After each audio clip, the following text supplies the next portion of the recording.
많은 분들이 이렇게 질문합니다. 연금이 충분히 나오면 노후가 행복해야 하는 것 아닌가요? 하지만 실제 현장에서 만난 은퇴자들의 얼굴은 꼭 그렇지만은 않았습니다.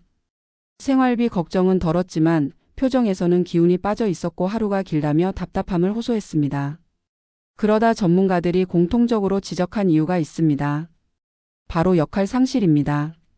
한 60대 중반 남성분은 공기업에서 정년을 채우고 퇴직했습니다. 퇴직금과 개인연금, 국민연금까지 합쳐 매달 400만 원 이상이 들어오는 안정적인 구조였습니다. 그런데 퇴직 1년 후 아내가 말했습니다. 당신이 집에 있으면 집안 공기가 축 처지는 것 같아. 그 말이 충격이었다고 합니다. 본인도 알고 있었습니다. 아침에 눈을 떠도 일어날 이유가 없었고 하루 종일 TV 앞에서 시간을 보냈습니다. 내가 없는 사람 같았다는 말이 그분의 표현이었습니다. 연금은 생활을 지탱하는 경제적 기반입니다. 하지만 삶의 의미를 지탱해주는 역할까지 맡아주지는 않습니다. 현장에서 보면 오히려 연금이 충분한 분들이 더 빨리 무기력해지는 경우도 있습니다. 경제적 위기감이 없다 보니 일을 해야 할 이유가 사라지고 이는 곧 존재 가치를 느낄 기회도 사라지는 결과를 부릅니다. 또 다른 사례를 보겠습니다. 50대 후반에 조기 퇴직한 한 분은 금융권에서 30년을 일했습니다. 넉넉한 자산을 기반으로 파이어족처럼 조기 은퇴를 했지만 고백했습니다. 출근 스트레스는 없어졌는데 대신 내가 쓸모없는 사람이 된 느낌이 들었다. 그분은 쓸모라는 단어를 반복해서 사용했습니다. 이 말에는 일터에서 어떤 인정, 필요로 하는 존재, 책임감 같은 요소가 모두 포함되어 있습니다. 일은 단순한 업무가 아니라 역할을 부여하는 장치였던 것입니다. 우울감은 조용히 다가옵니다. 생활비는 문제 없지만 마음이 공허해지는 속도는 예상보다 빠릅니다. 사람은 경제적 안정만으로는 살아갈 수 없습니다. 심리적 안정과 사회적 연결이 무너지면 연금이 아무리 많아도 마음은 불안해집니다. 실제로 상담 현장에서 공통적으로 발견되는 패턴이 있습니다. 은퇴 후 우울감을 호소하는 분들의 대부분은 하루 구조가 무너지고 사회적 역할이 사라진 경우였습니다. 특히 남성 은퇴자일수록 이 현상이 극명하게 나타났습니다. 직장에서 수십 년 동안 맡았던 직책이 곧 자신의 정체성이었던 분들입니다. 그 정체성이 사라지는 순간 나는 누구인가라는 질문이 공허하게 떠오릅니다. 반면 비슷한 재정 상황에서도 우울하지 않은 분들도 있습니다. 그 차이는 새로운 역할을 찾았느냐에 달려 있습니다. 하루 두세 시간 동네 도서관에서 자원봉사를 하는 70대 여성이 말했습니다. 여기서는 누가 나를 기다려줘요.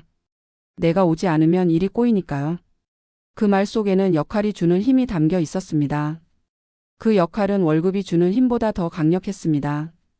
또 다른 60대 남성은 퇴직 후 동네 작은 주민센터에서 실버 IT 도우미로 일하고 있습니다. 월 30만 원 남짓한 수입이지만 누구보다 활력이 넘쳤습니다. 사람들이 선생님이라고 부르는 게 좋아요. 이 짧은 한마디가 말해주듯 그는 다시 사회 일원으로 자리매김했습니다. 돈이 아니라 역할이 자존감의 원천이었던 것입니다. 전문가들은 말합니다. 재정은 노후의 토대일 뿐이고 역할은 노후의 에너지라고. 토대만 튼튼하고 에너지가 없으면 삶은 멈춥니다. 그 에너지가 바로 나를 필요로 하는 곳에서 나옵니다.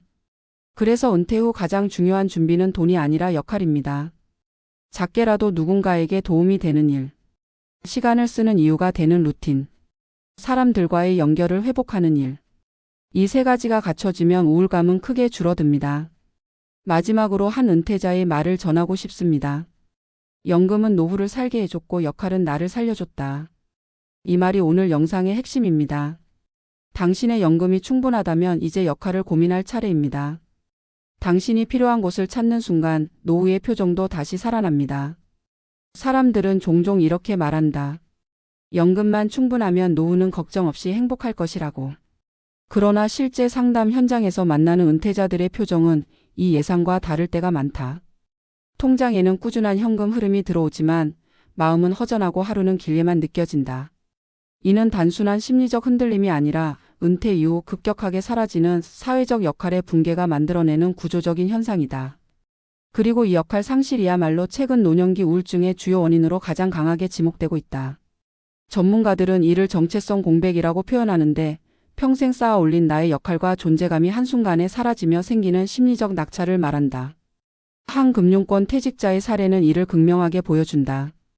그는 오랫동안 팀장 역할을 맡아 수십 명을 이끌었고 조직 내에서 의견을 조율하며 책임을 지는 인물이었지만 퇴직과 동시에 그 역할은 사라졌다. 그의 하루는 누구에게도 보고하지 않아도 되고 누구에게도 지시를 내릴 필요가 없는 시간으로 채워졌다. 처음에는 자유가 주는 해방감이 있었지만 2달도 지나지 않아 허전함이 찾아왔다고 한다. 그는 말한다. 직장에서의 나와 지금의 나는 전혀 다른 사람처럼 느껴졌다고. 역할이 사라지면 정체성은 흔들리고 정체성이 흔들리면 자존감은 조용히 내려앉는다. 이러한 현상은 남성 은퇴자에게서 더 두드러진다. 남성들은 사회적 역할을 통해 정체성을 형성하는 경향이 매우 높기 때문이다. 직장에서의 직책과 성과가 일종의 자기 설명서로 기능했고 퇴직 후에는 그 설명서가 빈 페이지로 바뀐다. 이는 자신이 사회에서 어떤 위치에 있는지 스스로 확인할 수 있는 기준이 사라졌음을 의미한다. 연금이 얼마냐는 문제보다 더 본질적인 어려움이 바로 이 위치 상실이다.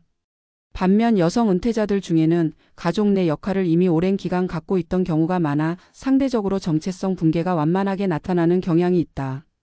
그러나 여성 역시 사회적 연결이 끊어지면 동일한 심리적 위기를 겪는다는 점에서 역할 상실은 성별을 가리지 않고 노년기 우울감의 핵심 요인으로 자리한다. 한편 연금 수급이 넉넉한 사람일수록 이 우울감이 더 쉽게 찾아온다는 점도 특징이다. 돈 걱정이 없는 것이 왜 문제인가라는 질문이 떠오를 수 있지만 여기에는 중요한 맥락이 있다. 경제적 압박이 없으면 일해야 하는 이유가 적극적으로 사라진다. 일해야만 생계가 유지되던 시기에는 출근이 스트레스였지만 동시에 역할을 유지하는 기능도 수행했다.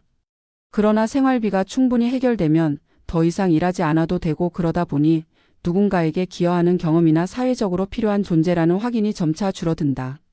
이런 감정적 공백은 시간이 지날수록 깊어진다. 그래서 상담실에서는 돈은 있는데 마음이 비어 있다는 호소가 반복된다. 사회적 연구에서도 역할 상실은 노년기 정신 건강에 직접적인 영향을 주는 요인으로 꾸준히 밝혀져 왔다. 노년의 삶을 기분 좋게 유지하는 핵심 요소는 돈의 많고 적음이 아니라 내가 맡고 있는 역할의 명확성과 지속성이다. 사람은 본능적으로 누군가에게 필요하다는 느낌을 원한다. 일의 의미는 보상이 아니라 나를 불러주는 목소리에서 나온다. 그래서 월 수십만 원의 소득을 받는 노인 일자리라도 오랫동안 유지하는 사람들이 있다. 그들에게는 그 몇십만 원이 아니라 내가 오지 않으면 누군가가 불편해진다는 사실이 더 중요한 가치가 된다. 역할이 자존감을 만들고 자존감이 삶의 활력을 회복시키는 구조가 바로 여기에서 나온다. 일부 은퇴자는 새로운 역할을 스스로 만들며 안정적으로 적응해가는 경우도 있다. 한 70대 은퇴자는 퇴직 직후에는 공허함을 느꼈지만 동네 도서관에서 작은 역할을 맡으면서 다시 살아남는 느낌이 들었다고 말한다. 처음에는 책 정리 같은 단순한 일이었지만 어느 날부터는 그를 기다리는 사람들이 생겼다. 학생들이 컴퓨터 사용법을 묻고 주민들이 책을 추천해 달라고 부탁하면서 그는 다시 사회적 존재로 자리 잡았다. 이런 경험은 연금으로는 절대 채울 수 없는 정서적 공간을 채워준다. 즉 돈이 아니라 역할이 공백을 메운 것이다. 또 다른 사례로는 복지관에서 스마트폰 교육을 돕는 60대 남성이 있다. 그는 한 달 동안 수십 명의 어르신들에게 기본 설정과 앱 사용법을 가르친다. 그의 월 소득은 높지 않지만 그는 말한다. 사람들이 고맙다고 인사할 때마다 자신이 사라진 줄 알았던 존재감을 다시 찾는다고. 이 진술은 역할 상실이 어떤 감정을 불러일으키고 역할 회복이 어떤 변화를 가져오는지를 명확하게 보여준다. 역할은 사람을 다시 사회로 연결시키는 다리이며 그 다리가 견고해질 때 심리적 안정감도 함께 회복된다. 문제는 많은 은퇴자들이 이 과정을 미리 준비하지 않는다는 점이다. 재정 계획은 철저하게 세우지만 역할 계획은 거의 세우지 않는다. 직장을 떠나도 나를 설명할 수 있는 활동이 무엇인지 명확히 하지 못하면 정년 직후부터 공허감이 급속히 찾아온다. 역할 상실은 단순히 시간이 남아서 생기는 문제가 아니라 존재 이유를 잃으며 생기는 문제다. 존재 이유가 사라지면 삶의 무게 중심이 흐트러지고 일상의 루틴이 무기력하게 무너진다.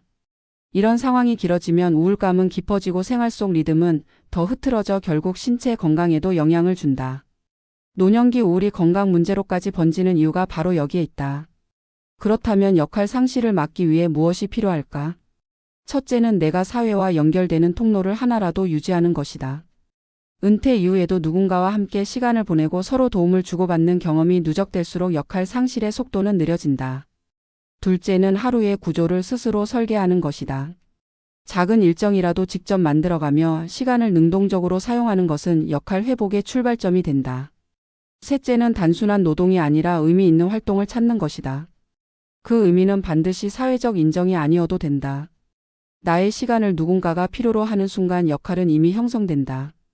전문가들은 말한다. 노후의 행복을 결정하는 것은 연금의 수준이 아니라 역할의 형태라고. 역할은 스스로 선택할 수 있고 만들 수도 있는 영역이다. 누군가에게 조언을 건네는 일일 수도 있고 누군가의 이야기를 들어주는 일이 될 수도 있다. 중요한 것은 나는 여전히 사회의 한 부분이라는 감각을 유지하는 일이다. 그 감각이 자존감을 만들고 자존감이 삶의 질을 결정한다. 그래서 역할 상실은 단순한 문제처럼 보여도 노년기 전체를 흔드는 본질적인 문제로 접근해야 한다. 칼럼을 마무리하며 한 은퇴자가 남긴 말을 전한다. 누가 나를 기다리는지가 노후의 표정을 결정한다고. 연금은 삶을 버티게 하지만 역할은 삶을 움직이게 한다고. 당신에게 필요한 것은 더 많은 돈이 아니라 다시 불릴 수 있는 당신의 이름이다. 그 이름을 부르는 누군가를 찾는 순간 노후의 무게는 가벼워지고 일상의 의미는 다시 살아난다. 연금으로 삶을 유지했다면 이제 역할로 삶을 채울 시간이다.